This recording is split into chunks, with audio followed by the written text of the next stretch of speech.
또 이 얘기를 해야 될 것 같습니다. 아프리카 기아처럼 야위였다. 입양된 지 16개월 만에 숨졌던 정인이. 이 정인이 사건, 입양 부모들에 대한 두 번째 공판이 오늘 있었다고 하는데 법정 분위기가 어땠습니까? 네, 먼저 양부, 양모 오늘 두 번째 재판을 받았는데요. 재판은 오전 10시에 시작을 했는데 이른 아침부터 법원 앞에는 이 양부, 양모에 대한 엄벌을 촉구하는 시위로 많은 사람들이 모였습니다. 인파 굉장히 많이 모여서 북적였고 그 앞에 경비까지 모여서 경찰 병력까지 이제 배치가 된 모습을 볼 수 있었는데요. 이 양모, 장 씨 같은 경우에는 현재 구속이 돼 있는 상태여서 저게 지금 호송버스 오늘 타고- 장면이죠? 예, 맞습니다. 오늘 장면입니다. 사람들 아직도 저렇게 탄원서 많이 내고 있는 모습 보이고 양부를 뭐 구속해라 그리고 뭐 사형을 내려라 이렇게 엄벌을 촉구하는 모습인데 양모 같은 경우는 구속돼 있으니까 그 구치소 호송버스를 타고 오늘 바로 법정으로 들어갔는데 이 양부 같은 경우는 불구속 상태에서 재판을 받고 있어서 법원에 신변 보호 요청을 해서 이거 받아들여졌습니다. 그 양부가 신변보호요? 예, 맞습니다. 지난 첫 번째 날 지켜달라? 네, 이제 법정까지 들어가는데 본인의 신변을 보호해달라는 건데 지난 첫 재판에서도 이런 신변 보호 요청을 한 적이 있었습니다. 그래서 오늘도 경찰과 법원 직원들의 이제 보호를 받아 이제 재판 시간보다 1시간 이른 오전 9시쯤 법원의 후문을 통해서 재판장 법정 안에 들어갔습니다. 야, 신변보호를 요청했다. 양부가 날 지켜달라. 그랬군요.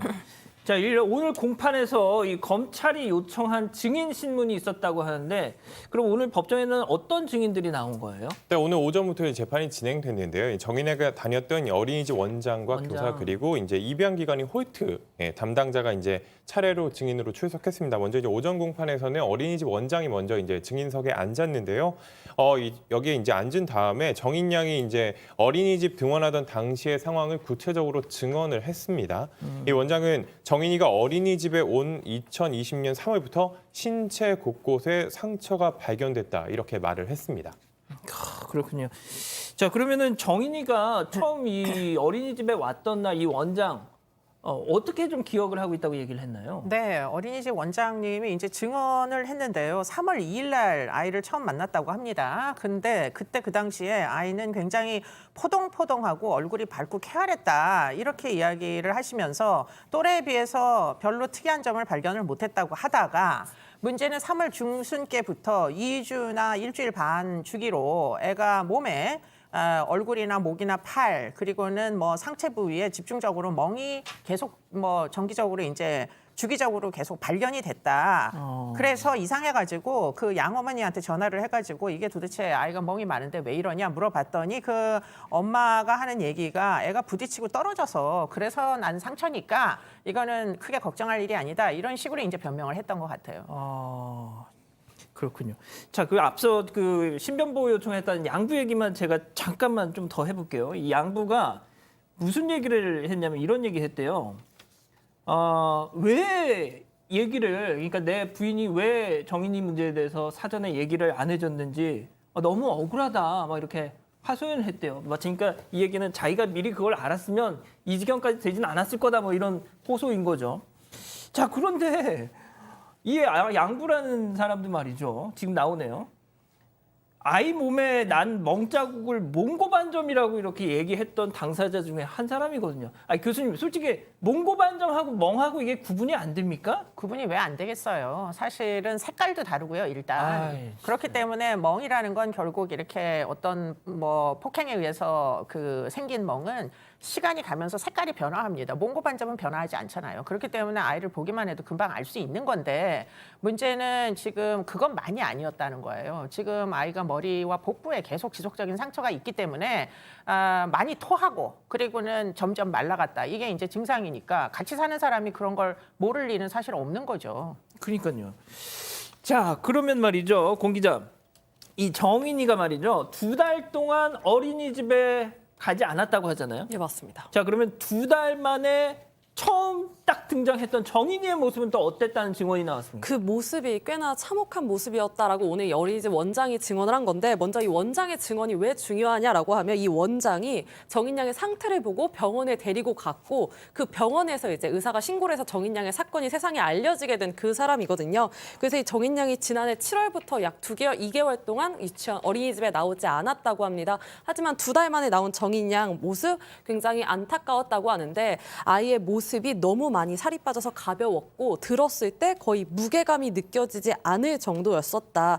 팔 같은 데는 가죽만 남아 있었다라고 말을 하면서 이 원장 결국 오늘 법정에서 눈물을 보였다고 합니다. 또 이렇게 너무나도 많이 달라진 정인이의 모습에 유치원의 다른 선생님들 역시 어린이집의 다른 선생님들 역시 굉장히 힘들어했다. 안타까운 마음을 표현했다라고 하고요. 특히 이 원장 이 아동학대 의심에서 병원에 정인 양을 데리고 갔는데 아이의 건강이 걱정돼서 병원에 데리고 갔고 의사가 학대 신고를 했음에도 불구하고 예상과는 다르게 가정과 분리 조치가 되지 않았다. 오늘 이런 이야기도 했습니다. 아니 그러니까 그 경찰에서 이 몽고반점 이 멍이라고 하니까 이 멍을 갖다 몽고반점이라고 양부모가 얘기하니까 경찰에서도 그런가 보다 하고 그냥 이걸 그냥 했다는 거 아닙니까? 분리를 안 했을 수 있죠.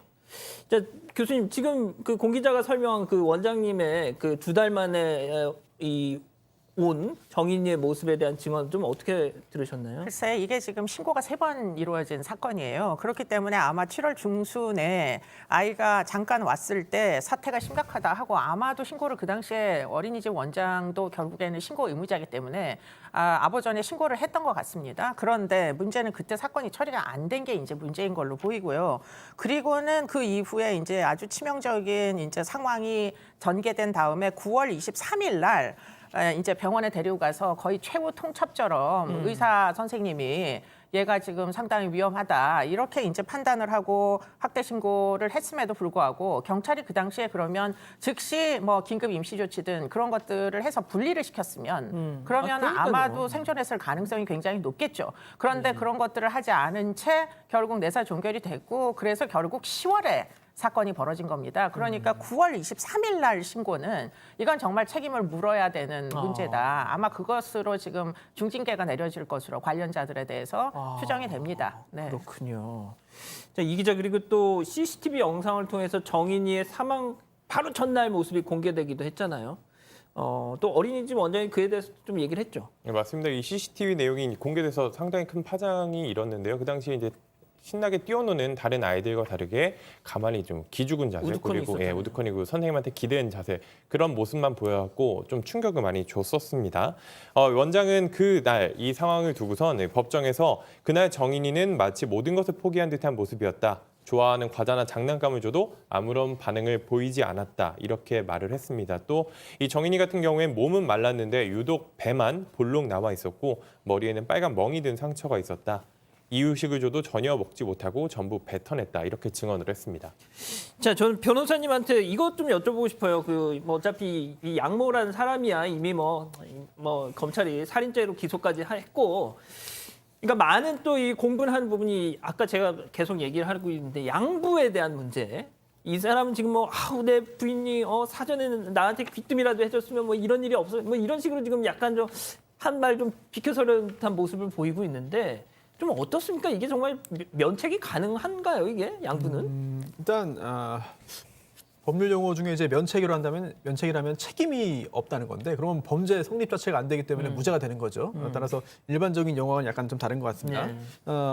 지금 현재 양부가 법적인 책임을 피하려면 정말 아무것도 몰랐어야 돼요. 또 그렇게 몰랐다는 점을 증거에 의해서 판사를 설득할 수 있어야 되거든요. 그런데 지금 현재 공개되고 있는 드러난 그런 그 이야기들을 종합해 보면 과연 모를 수 있었겠느냐, 정말 몰랐겠느냐, 그러니까요. 라고 하는 점에 대해서 상당히 큰 의문을 가질 수밖에 없겠고 또한 단순한 의문 정도에 그치는 것이 아니라 판사가 확신을 가질 정도로 검사가 증거를 제출해야 되는데요. 사실 증거라고 하는 게 그동안 수사 과정에서 확보된 것도 있습니다만 지금 증인 신문하는 것도 다 증거 조사 과정입니다. 그리고 증언이 나오면은 전부 다 유죄의 증거가 될 수 있기 때문에 앞으로 공판 과정을 좀 더 지켜보시면 과연 피고인들에게 어떤 범죄가 인정될 것인지 좀 더 윤곽이 드러날 것 같습니다. 변호사님 지금 일단 이 양부모들은 아동 학대 치사로 약간 가서 약간 조금이라도 좀 유리하게 끌고 가려는 전략이 있는 거 아니냐라는 얘기가 나오는데 네. 좀 어떻게 보세요? 왜냐하면 지난번 첫 번째 공판기를 끝나고 나서 변호인이 말했잖아요.